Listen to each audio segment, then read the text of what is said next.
Boa tarde, queridos irmãos, sejam todos bem-vindos, que a gente possa ter um momento agora de meditação, de estudo do Evangelho, por mais esse bom caminho que o Prozebem nos oferece, através das redes sociais, através do nosso canal, que vocês possam ser acolhidos com paz, com a espiritualidade, te acolhendo, te recebendo, que você possa sentar-se em um local tranquilo, preparar sua água, para que a gente possa fazer a meditação com o nosso Evangelho.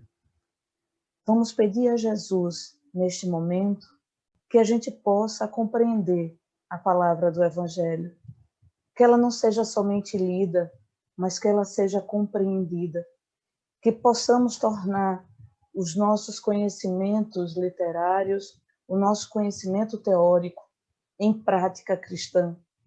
Nos colocamos à disposição, ó Pai, para que as nossas virtudes, os nossos dons e o que podemos doar seja seguido segundo o exemplo de Cristo, para que a gente possa entender cada vez mais a Tua palavra e os Teus ensinamentos.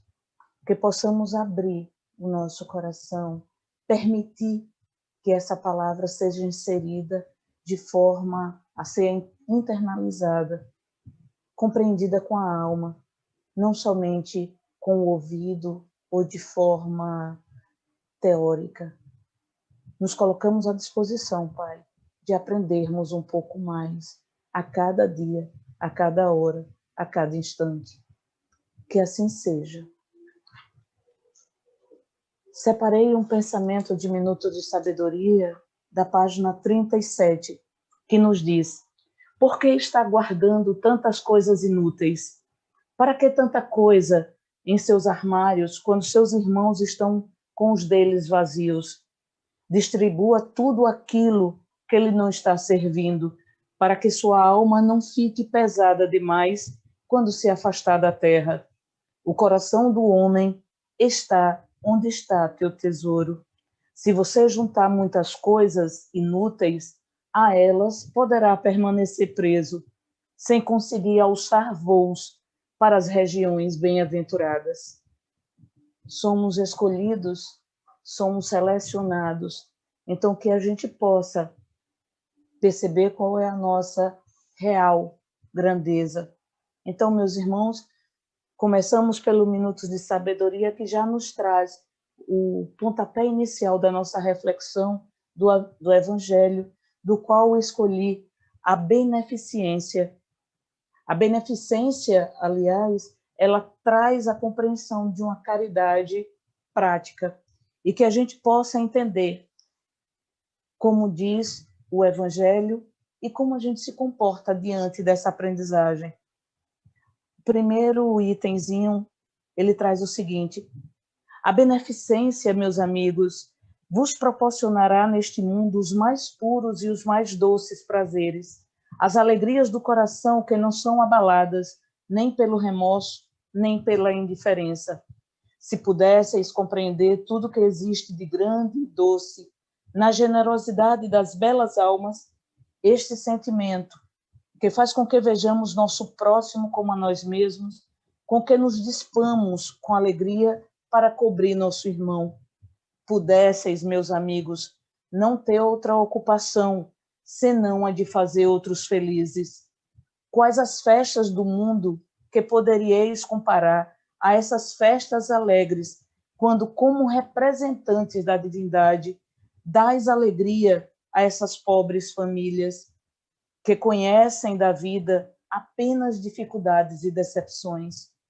Quando vedes subitamente essas faces descoradas ficarem iluminadas de esperança, pois não tinham pão, esses infelizes e seus filhos pequenos, ignorando que viver é sofrer, choravam, gritavam e repetiam estas palavras que penetravam como punhais agudos no coração maternal: estou com fome. Compreendei o quanto são deliciosas as impressões daqueles que encontram a alegria onde no momento anterior só havia desespero. Entendei quais são vossas obrigações para com os vossos irmãos. Ide ao encontro do infortúnio, ide em socorro, principalmente das misérias escondidas, pois essas são as mais dolorosas. Ide, meus bem-amados, e lembrai-vos destas palavras do Salvador. Quando vestirdes um destes pequenos, pensai que é a mim que estáis vestindo. Caridade, palavra sublime, que resume todas as virtudes. És tu que deves conduzir os povos à felicidade. Praticando-te, terão prazeres infinitos no futuro, e durante seu exílio na terra, tu serás sua consolação, a antecipação das alegrias que provarão mais tarde, quando se abraçarão todos juntos no amor de Deus. Foste tu, virtude divina, que me proporcionastes os únicos momentos de alegria que senti na terra. Que meus amigos encarnados possam acreditar na voz do amigo que lhes fala e lhes diz: é na caridade que deveis procurar a paz do coração, o contentamento da alma, o remédio contra as aflições da vida. Quando estiverdes a ponto de acusar a Deus, lançai um olhar abaixo de vós e vereis quanta miséria há para aliviar, quantas pobres crianças sem família, quantos velhos que não têm uma mão amiga para os amparar e na morte lhe fechar os olhos. Quanto bem a ser feito!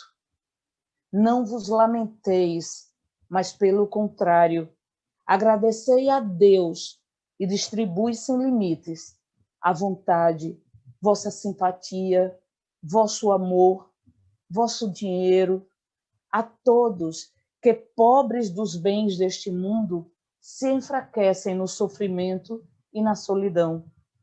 Colhereis aqui na terra alegrias muito doces e mais tarde apenas Deus o sabe. Como primeiro momento, eu acredito que as palavras elas são muito diretas do Evangelho. O que nós guardamos de acúmulo de riquezas, nós não levaremos nada quando voltarmos para a nossa casa celestial. Então, que a gente possa compartilhar. E não é distribuir de uma maneira aleatória, como se fosse esmola. Não é essa a ideia. É que a gente possa dar ao outro o que ele tem de sede, de fome. Às vezes nem sempre é o dinheiro. Às vezes é o seu tempo. Às vezes é o seu ouvido. A sua condição de sentar com o idoso e poder escutá-lo. Quantos idosos agora, nesse período de isolamento, estão sozinhos em casa e a gente considera que protegê-los é apenas deixá-los sozinhos em casa. A gente precisa protegê-los, sim, também da amargura e da solidão que eles passam. Netos, filhos, filhas, vizinhos, amigos, de forma cuidadosa e respeitosa com os nossos idosos, para ouvi-los. Eles precisam falar. Eles têm tanto a contar, tanta experiência a compartilhar. Sabe aquela situação de vestir? A gente sempre pensa que é entregar o agasalho, mas às vezes a gente precisa de uma palavra de afeição e nos veste de coragem. Às vezes a gente escuta tanto de outras pessoas que se sentem tão maiores que você não é capaz, que você não consegue vencer, que você é inútil. Então, por que não cobrir essas pessoas de palavras de encorajamento? Você é capaz, você é especial, você é filho do mesmo Deus, você é o meu irmão. Independente da situação que você se encontra, seja econômica, seja emocional, você é o meu irmão e eu preciso doar-te o que eu posso te oferecer no momento. E ele traz para a gente uma reflexão de que a gente vai colher tudo que a gente vai fazer. Então, independente de você doar, tem uma... Eu acho que é o livro Pequeno Príncipe que traz muito bem isso. Quanto mais a gente cuida, quanto mais a gente acolhe, quanto mais amor é dado, mais a gente recebe. E nessa passagem que ele diz que a caridade é que vai nos dar a paz no nosso coração. Então, quantas pessoas nesse momento angustiados, infelizes, tomando remédios para pressão, para um monte de coisa que poderia ser controlada até mesmo com um gesto de amor que um outro irmão possa doar. Somos repletos de amor e a gente pode doar de forma abusiva, não tem contraindicação. Que a gente possa ser bom e caridoso. Segue dizendo isso no Evangelho. É a chave dos céus que tendes em vossas mãos. Toda a felicidade eterna está contida neste ensinamento de Jesus. Amai-vos uns aos outros. A alma somente pode se elevar às regiões espirituais pelo devotamento ao próximo e apenas encontrará felicidade e consolo na prática da caridade. Não há outro caminho, não há outro atalho. Precisamos caminhar e semear essa boa ação para com o outro. Sede bons, amparai vossos irmãos, deixai a chaga terrível do egoísmo. Sede bons. É só isso que o Evangelho nos pede, é tão complexo dar sequência a essa palavra. Vamos deixar de ser egoístas e vamos ser bons. Vamos ser bons no trato com a pessoa. Vamos ser bons parando de julgar as pessoas. Vamos tentar melhorar cada dia apenas dando ao outro o aconchego e a proteção que o outro necessita. E não coloquemos ninguém como vítimas. O vitimismo também não ajuda. Coloquemos as pessoas, naquele momento, como pessoas especiais, que precisam apenas ser incentivadas pelos bons pensamentos, pelos bons sentimentos, para que a gente consiga dar-se como exemplo e seguir nessa boa vontade de grupo. Notai que a história guarda lembranças de amor e respeito por muitos homens de bem. Não vos ensinou Cristo tudo o que diz respeito a essas virtudes de caridade e de amor? Não foi nos ensinado isso? Nos foi ensinado isso de uma forma tão grandiosa e a gente ainda não consegue compreender a dimensão desse exemplo. Por que fechar os olhos e os ouvidos às suas divinas palavras e ao coração às suas bondosas recomendações? Se a gente estuda e medita a palavra do Evangelho, se a gente compreende que essa recomendação é feita segundo a segundo, eu preciso rever o meu comportamento junto com o outro. O meu irmão, ele necessita de força e encorajamento. Eu também preciso. Nem sempre somos tão fortes o tempo todo. Então, falar para o outro como ele é querido, como ele é especial, como ele está ali e pode contar com você. Isso é muito importante. E aí diz no próprio Evangelho, homens fortes, armai-vos. Homens fracos, fazei de vossa doçura e de vossa fé armas decisivas. Sede mais determinados e mais constantes na propagação de vossa nova doutrina. O que viemos vos dar é apenas um encorajamento. Está aqui na doutrina espírita dizendo isso para a gente. A gente precisa desse encorajamento diário, por isso o Evangelho é diário, por isso a nossa necessidade de refletir é diária. A nossa luta contra o nosso egoísmo é muito grande. Precisamos nos armar dessa doçura e dessa fé, para poder nos impulsionar a fazer a caridade. E ainda diz, é apenas estimular vosso zelo e vossas virtudes que Deus nos permite esta manifestação.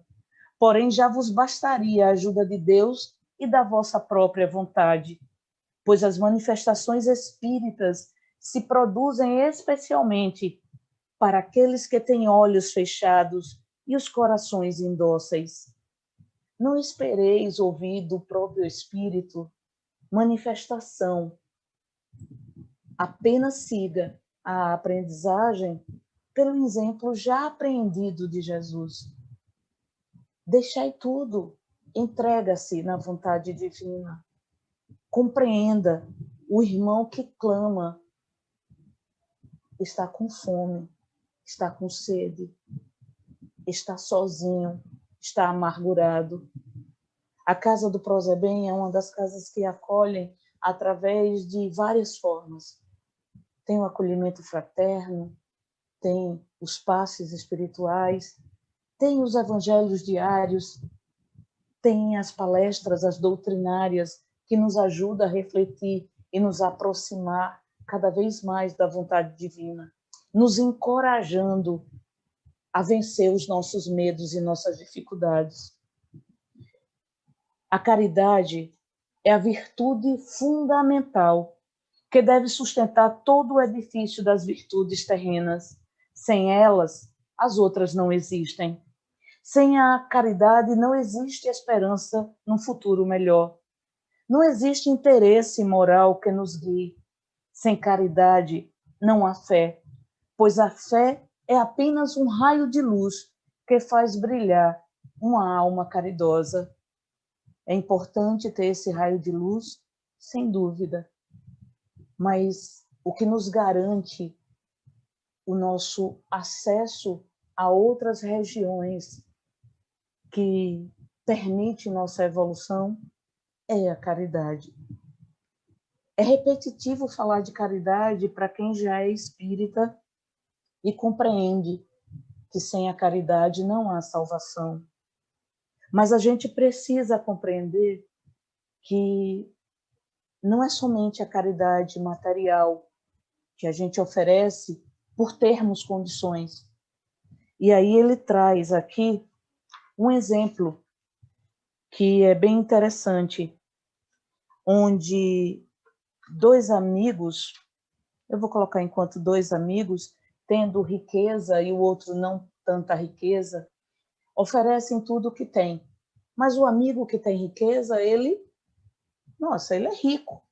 Ele ajuda com 500 cestas básicas, com várias situações. Aí o outro amigo que mal tem para se alimentar, divide o seu prato com o irmão que chega na sua casa de forma inesperada, e ele divide o pouquinho que ele tem para ambos poderem se alimentar. E aí, durante a sua vida terrena, eles seguem fazendo as suas obras.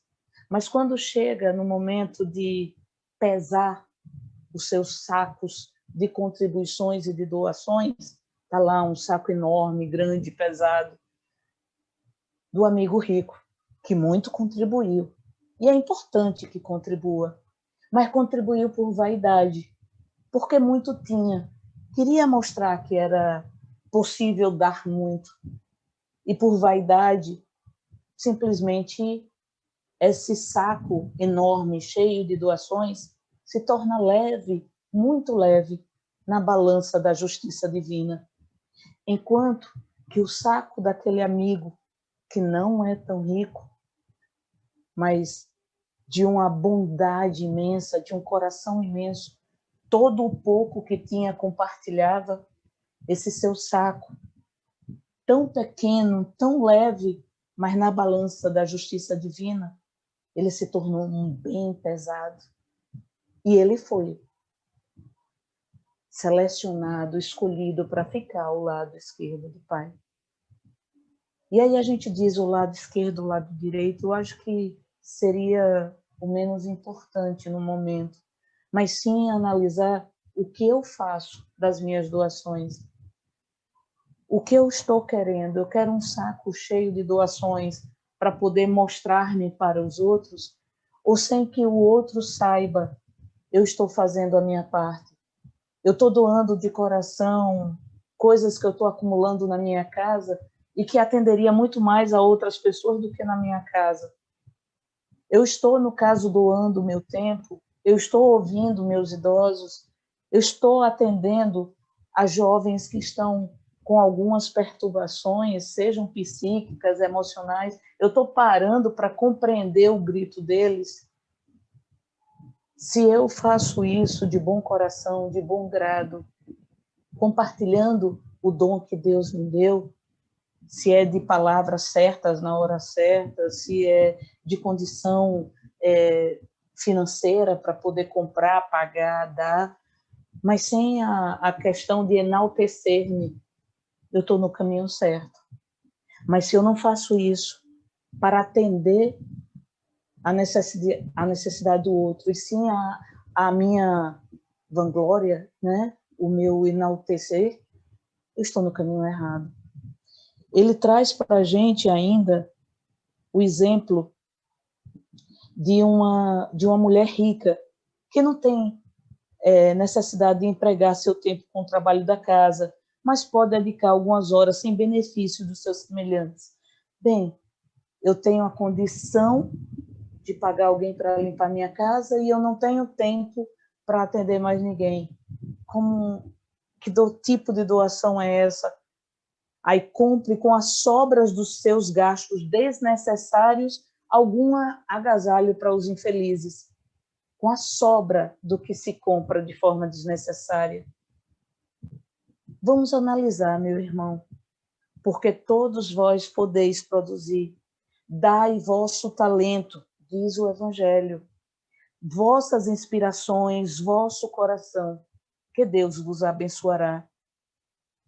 O que nós tivermos de maior riqueza, seja nosso conhecimento, seja a nossa condição de ouvir, seja a nossa condição de abraçar e passar tranquilidade e paz para o outro, que possamos fazer isso, que a gente possa enxergar os invisíveis que estão pelas nossas ruas e, principalmente, como diz o próprio Evangelho, os que estão dentro do nosso lar, os que estão na nossa família, os que são os nossos parentes esquecidos, que às vezes a gente quer doar muito para alguém externo e não percebe que há tanto para doar aos que estão bem próximos da gente e que por uma determinação do universo já veio na nossa família para a gente poder acolher e doar o que existe de melhor.